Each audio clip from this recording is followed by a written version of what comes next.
Hi guys, welcome back to my channel. Welcome if you're new. I hope you're having a wonderful day. In today's video, I wanted to show you guys how I put together my I-751 packet. So this packet that you're seeing right here is actually the true packet that I will be sending out for my personal case, but some parts of it are obviously redacted or taken out for privacy reasons. One of the first things that you will notice is that I am going to be using a big clip to hold all the things together. And this is because USCIS does not allow any kind of stapling. They do not allow paper clips, but you can put your files together using a big clip like this. The second thing you will notice is that for this particular case, you're not required to have any kind of passport style photos. In my original packet submission for the I-130 and I-485, I used a different type of payment method. I actually used the credit card authorization form, which was the G1450 form, and you can actually use that form to pay for this application as well. However, this time around I have decided to go with a money order as I have listed on my cover letter, and this printout is not an actual money order or a personal check. This is just an example that USCIS posted on their own page that I printed out and used in place of an actual money order for this video. And this is basically how you will be attaching it to your file when you send it out. The payment method always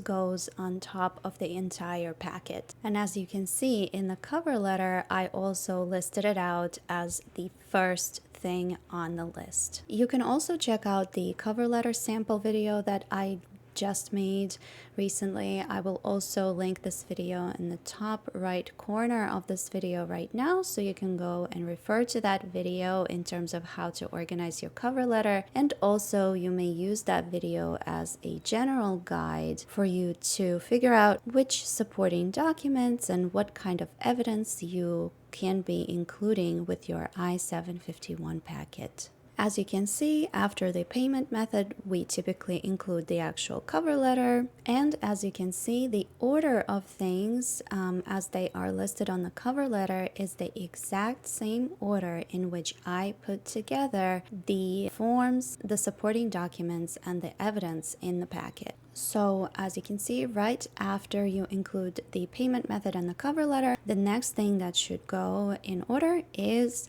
the I-751 application. You can see that I did use sticky tabs at the bottom of the application to differentiate where I input what documents. There was a little bit of confusion when USCIS allows to use sticky tabs and when it doesn't, but at the end of the day, USCIS does allow and does recommend that you use sticky tabs when you are submitting your file to a lockbox facility. Moving on, as you can see, Form I-751 is included next, and please make sure that when you are getting ready to send out your file, you once again double check the expiration and the edition date of your form to make sure that it is still up to date. And please make sure that this barcode at the bottom of the page prints.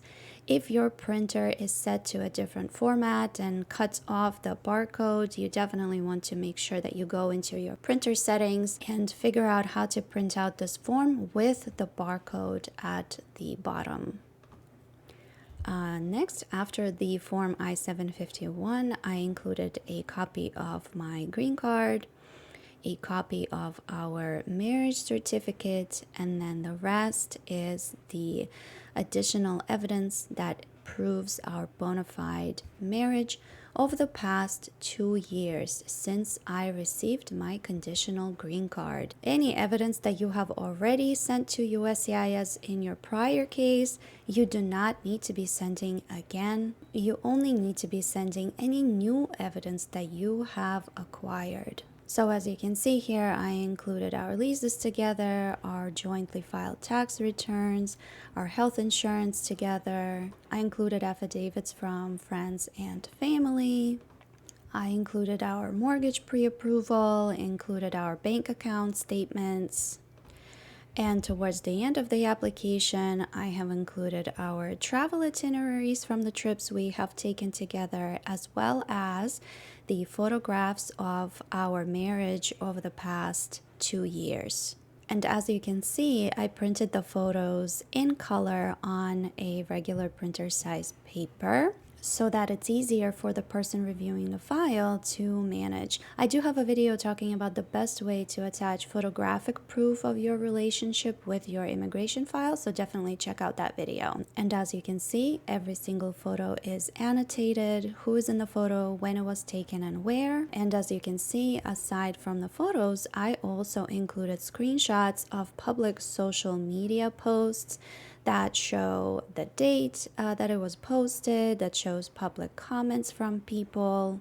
I did not use any kinds of colored dividers or anything like that, but if you choose to use them, you definitely can. Instead of maybe sticky tabs, if you would like to use colored paper to divide your applications and your evidences, you can totally do that as well. One of the things I wanted to remind you guys of is that you should not be hole punching anything. Also, please make sure that all the evidence is printed single-sided, that you don't have any double-sided evidence. If you are using a personal check or a money order to submit your payment for the form, make sure that you are following USCIS instructions on how exactly to address your check.